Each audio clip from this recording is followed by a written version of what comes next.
एक MD-cat aspirant के जब एफएससी के एग्ज़ाम ख़त्म हो जाते हैं और वो एमडी-कैट के लिए तैयारी शुरू करता है, तो ये टाइम उसके लिए बहुत ही ज़्यादा कन्फ्यूज़िंग टाइम होता है। उसे ना तो कोई एज़ सच गाइडेंस होती है कि एमडी-कैट के लिए तैयारी शुरू करनी कैसी है और कैसे पढ़ना है एमडी-कैट के लिए। तो आपकी तरह मैं भी इस टाइम में बहुत ही ज़्यादा कन्फ्यूज़ था। तो इस वीडियो में मैं आपको बताऊँगा कि लास्ट 3 मंथ्स में एमडी-कैट के लिए मैंने कैसे तैयारी शुरू की। मेरे जब एफएससी के एग्ज़ाम ख़त्म हुए तो सबसे पहला मैंने जो काम किया वो नेक्स्ट डे से मैंने अपने लिए वो शॉर्ट नोट्स बनाने शुरू किए जो एमडी-कैट के लिए ज़रूरी है। मैंने अपने एफएससी डेज़ में एमडी-कैट के लिए नोट्स बनाए थे लेकिन वो बहुत ज़्यादा लेंथी बन गए थे। तो इसलिए मैंने तकरीबन 6 टू 7 डेज़ लगाए अपने केमिस्ट्री और फिज़िक्स के नोट्स पर। उसको मैंने शॉर्ट फॉर्म करके रखा ताकि जब बाद में मैं रिवाइज़ करूँ इनको तो मैं बहुत कम टाइम में इन दोनों को रिवाइज़ कर सकूँ।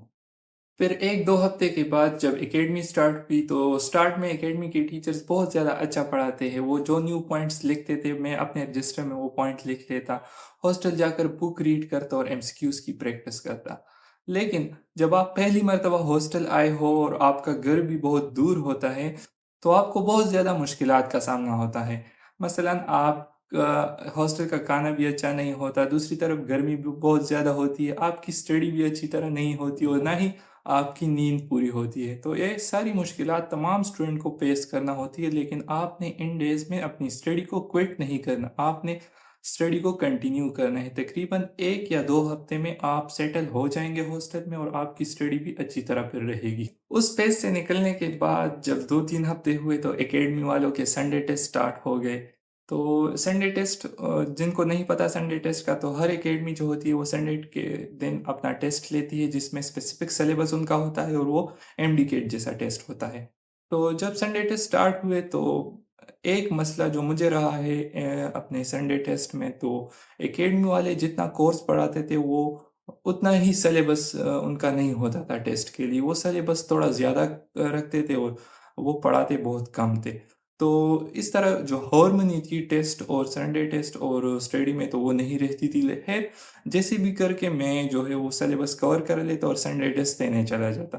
तो हमारे टाइम में जो संडे टेस्ट होता था वो तकरीबन 3 ऑवर एंड 30 मिनट्स का होता था, 210 मिनट्स का।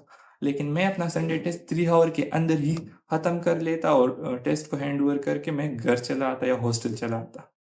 तो हॉस्टल आते ही मैं अपनी नींद पूरी करता, दोपहर का टाइम होता था तो नेक्स्ट जो टेस्ट की डिस्कशन होती थी मैं वो शाम को देखता था, क्योंकि हमारे एकेडमी वाले जो टेस्ट की डिस्कशन होती थी वो यूट्यूब पर डालते थे, तो मैं वहीं से टेस्ट की डिस्कशन देख लेता। मैक्सिमम एमसीक्यूज़ सही होते थे तो मैं वो नहीं देखता और जो एमसीक्यूज़ गलत होते थे वो देख लेता था, इससे मेरा बहुत ज़्यादा टाइम बच जाता था। तो मैं आपको भी यही सजेस्ट करूँगा कि आप भी बिल्कुल इसी तरह करें जैसे मैंने किया है संडे टेस्ट। नेक्स्ट, मैंने सिर्फ़ अपनी अकेडमी के संडे टेस्ट नहीं दिए, मैंने जो हमारे प्रोविंस के टॉप 3 अकेडमीज़ है तकरीबन एमएम, एनजी-कॉन एंड क्यूसीए में उनके टेस्ट देता था। मैं सारों के टेस्ट कैसे देता था, मैं उनको प्रिंट करता किसी शॉप से और फिर घर आकर उनको सॉल्व करता। तो तकरीबन सारे अकेडमी के जितने भी संडे टेस्ट थे इन 3 मंथ्स के मैंने वो सारे दिए थे, वो सारे सॉल्व किए थे।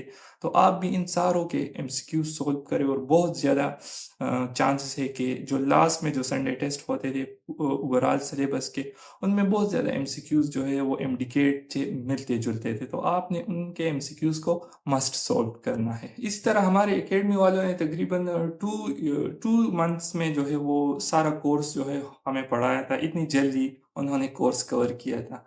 लेकिन हम फिर इसके बाद रिवीजन के लिए हमारे पास बहुत ज़्यादा टाइम था, तो रिवीजन मैं कैसे करता था?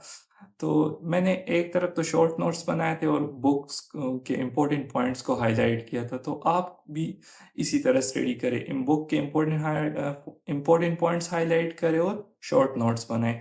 तो शॉर्ट नोट्स और बुक के इम्पोर्टेंट हाइलाइट को मैंने तकरीबन 3 टू 4 टाइम रिवाइज़ किया।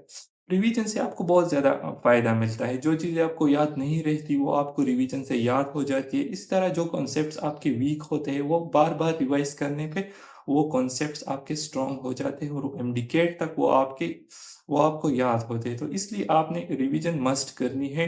2 टू 3 टाइम्स आपने रिवीजन मस्ट करनी है as a fresh student.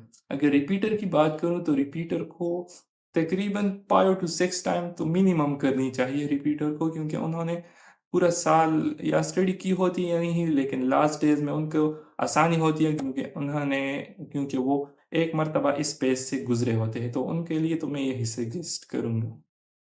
Next आपने अपनी गलतियों को देखना है। अपनी गलतियों को कैसे आइडेंटिफाई करना है, वो आपसे इन्हीं संडे टेस्ट के ज़रिए आपको पता चलेंगी कि आपसे कौन सी गलतियां होती हैं और कौन सी गलतियां आपने अवॉइड करनी है एमडीकेट के लिए।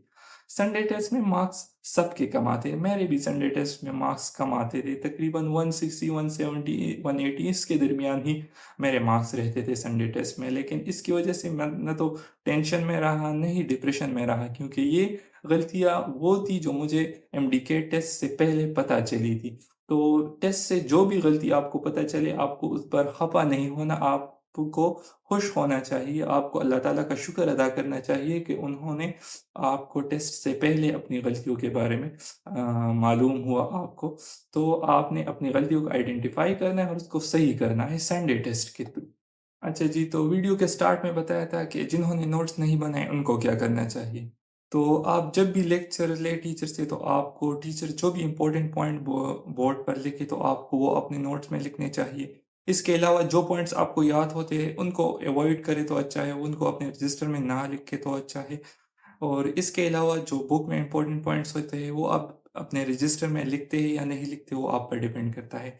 इस तरह आपके शॉर्ट नोट्स बनते चले जाएंगे और तकरीबन एमडीकेट से 1 मंथ या 20 डेज पहले आपने अपने नोट्स को कंप्लीट कर लेना है, उसको बार बार रिवाइज करना है, क्योंकि आप एज सच आदी नहीं है उन नोट्स के, तो आपको बहुत ज़्यादा रिवीजन करनी चाहिए उन नोट्स की, ताकि आपको वो नोट्स अपने एमडीकेट स्टडी तक याद रहे। तो आई होप ये वीडियो आपको कुछ ना कुछ फ़ायदा देगी। अगर आपको कोई भी फ़ायदा हो देगी तो आप मेरे चैनल को सब्सक्राइब करें, लाइक करें। इंशाल्लाह नेक्स्ट वीडियो में मैं आपको एमडीकेट गाइडेंस के हवाले से और बताऊंगा। तब तक के लिए अल्लाह हाफिज़।